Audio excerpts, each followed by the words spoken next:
Hello guys, welcome back to my YouTube channel. അപ്പം നമ്മൾ ഇന്ന് വന്നിട്ടുള്ളത് ഒരു അടിപൊളി ദാൽ കറി റെസിപ്പി ആയിട്ടാണ്. അപ്പം നമുക്ക് നേരെ വീഡിയോയിലേക്ക് ഇടുന്നാലോ. അപ്പോൾ ആദ്യം തന്നെ നമുക്കൊരു കുക്കറിലേക്ക് 1 കപ്പോളം തുവരപ്പരിപ്പും ഒരു വലിയ സൈസായിട്ടുള്ള ഉള്ളിയും ഒരു തക്കാളി ഒരു 2 പച്ചമുളകുമാണ് എടുത്തിട്ടുള്ളത്. നിങ്ങൾക്ക് എരിവിനനുസരിച്ച് വേണം പച്ചമുളക് ഇടാൻ. എന്നിട്ട് നമുക്ക് കുക്കറിൽ ഒരു 2 വിസിൽ വേണം അടിയേണ്ടത്. പിന്നെ നമുക്കിതിന് ആവശ്യമുള്ളതാണ് ഒരു അടിപൊളി അരപ്പ്. അപ്പം നമുക്ക് നേരെ ഉണ്ടാക്കിയെടുത്താലോ. അപ്പം ആദ്യം തന്നെ നമുക്കിതിനും വേണ്ടത് ഒരു 5 വറ്റൽമുളക്, ഒരു 1/2 കഷ്ണം ഉള്ളി, ഒരു 10 അല്ലി വെളുത്തുള്ളി, ഒരു 1/4 ടീസ്പൂൺ ചെറിയ ജീരകമാണ് ഇട്ടിട്ടുള്ളത്. പിന്നെ അതിലേക്ക് വേണ്ടത് ഒരു 1/4 ടീസ്പൂൺ മഞ്ഞൾപ്പൊടിയും. എന്നിട്ട് നല്ല രീതിയിൽ നമുക്കിതൊന്ന് അരച്ചെടുക്കണം കേട്ടോ. പേസ്റ്റ് പരുവല്ലാതെ ഈ ഒരു പരുവത്തിലാണ് നമുക്ക് അരച്ചെടുക്കേണ്ടത്. ഇതൊക്കെ സെറ്റാക്കുമ്പോഴത്തേക്ക് നമ്മളുടെ കുക്കറിലിട്ട സാധനം റെഡി ആയിട്ടുണ്ടാകും. പിന്നെ നമുക്കൊരു പാൻ എടുത്ത് ചൂടാക്കാൻ വെക്കാം. എന്നിട്ട് അതിന് ശേഷം അതിലേക്ക് ഒരു 2 ടേബിൾ സ്പൂൺ നെയ്യാണ് ഒഴിച്ചെടുത്തിട്ടുള്ളത്. 6 kg ആണ് കേട്ടോ നമ്മൾ യൂസ് ചെയ്തിട്ടുള്ളത് ഇവിടെ. അതും കൂടി ഒഴിച്ചെടുത്ത് അത് നല്ല രീതിയിൽ ഒന്ന് ചൂടായി വരുമ്പോൾ അതിലേക്കൊരു 1.5 ടീസ്പൂൺ നമുക്ക് ഇതിലേക്ക് കടുകും കൂടി ഇട്ടെടുത്തിട്ടുണ്ട് കേട്ടോ. നല്ല ചൂടായ എണ്ണയിലേക്ക് വേണം ഈ കടുക് ഇട്ടെടുക്കേണ്ടത്. അത് നല്ല രീതിയിൽ പൊട്ടുമ്പോഴത്തേക്ക് ഇതിലേക്കൊരു 2 വറ്റൽമുളക് പൊട്ടിച്ചിട്ട് അതും കൂടി ഇട്ട് കൊടുക്കുക ഇതിലേക്ക്. എന്നിട്ട് നല്ല രീതിയിലൊന്ന് ചൂടാകുമ്പോൾ നമുക്ക് നേരത്തെ അരച്ച് വെച്ച അരപ്പും കൂടി ഇതിലേക്ക് ഇട്ട് കൊടുക്കുക. എന്നിട്ട് നല്ല രീതിയിലൊന്ന് ഇളക്കിയെടുക്കുക കേട്ടോ.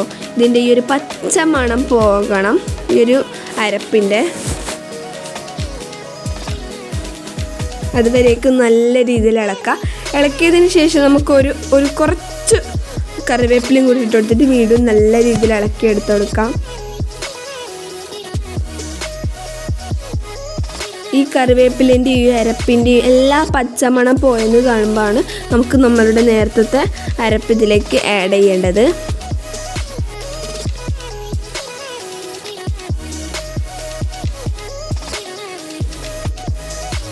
ഈ അരപ്പ് ആഡ് ചെയ്തതിന് ശേഷം നല്ല രീതിയിൽ ഇതൊക്കെ നല്ല രീതിയിലൊന്ന് ഇളക്കിയെടുക്കണം.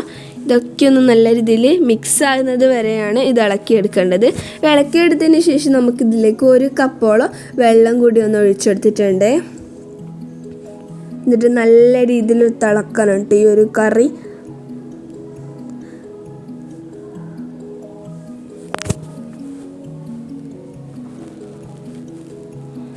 ഈ സമയത്ത് വേണം നമുക്കിതിലേക്ക് ആവശ്യത്തിനുള്ള ഉപ്പ് ആഡ് ചെയ്യേണ്ടത്. നമ്മൾ ഈ എടുത്തൊരു അളവിൽ തന്നെ ഉണ്ടാക്കണമെങ്കിൽ ഒരു 1/2 ടേബിൾ സ്പൂൺ വേണം ഇതിലേക്ക് ഉപ്പ് ആഡ് ചെയ്യേണ്ടത്. ഇത് നല്ല രീതിയിൽ കറി ഒന്ന് തിളച്ച് വന്നിട്ടുണ്ട് കേട്ടോ.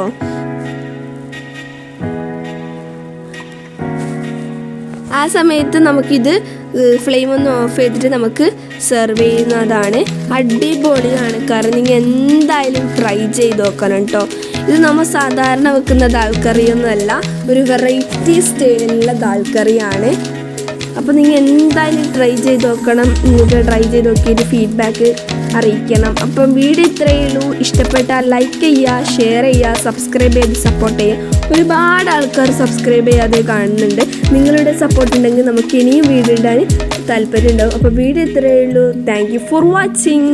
ബൈ.